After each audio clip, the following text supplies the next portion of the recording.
Old Musician's blog 112. That's what it is. It's the 3rd of July, day before the 4th of July.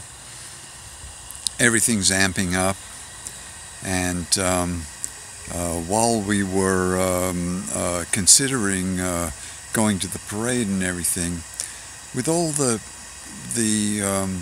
talk of the division in the country, and the right and the left, and all of that stuff, you know, neither of us are feeling like going to the parade this year.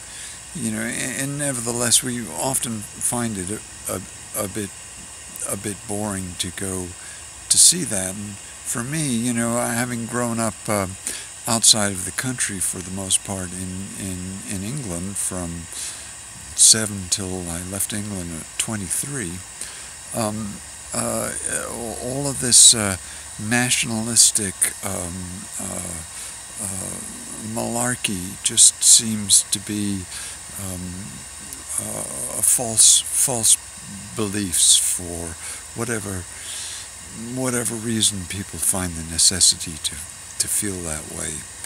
And what's much more meaningful to me is people's actions on a personal level, and the actions of our country at the moment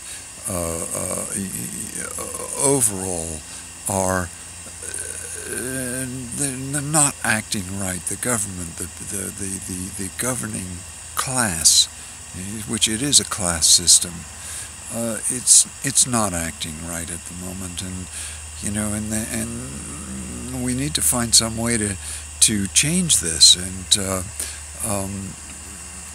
the previous ways of addressing these situations have been to instill false beliefs in the populace to make us think that we have rights and freedoms that we just really don't have, and not really address the class society that we live in, and look at the actions of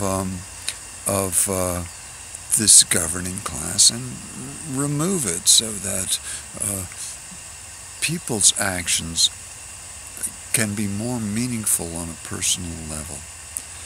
And you know, I don't see not going to the parade as a protest by any means. If anything, it's just an act of individual safety, because I'm not so sure that these public gatherings will continue to be safe places to be forevermore, especially if the division of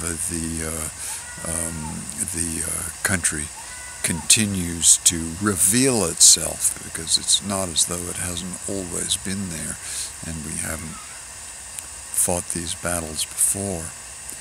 But the thing is that just because you think you've won a battle doesn't mean to say that you've won the war. The continuation of issues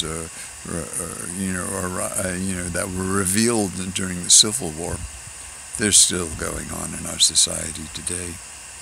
Nothing's been resolved.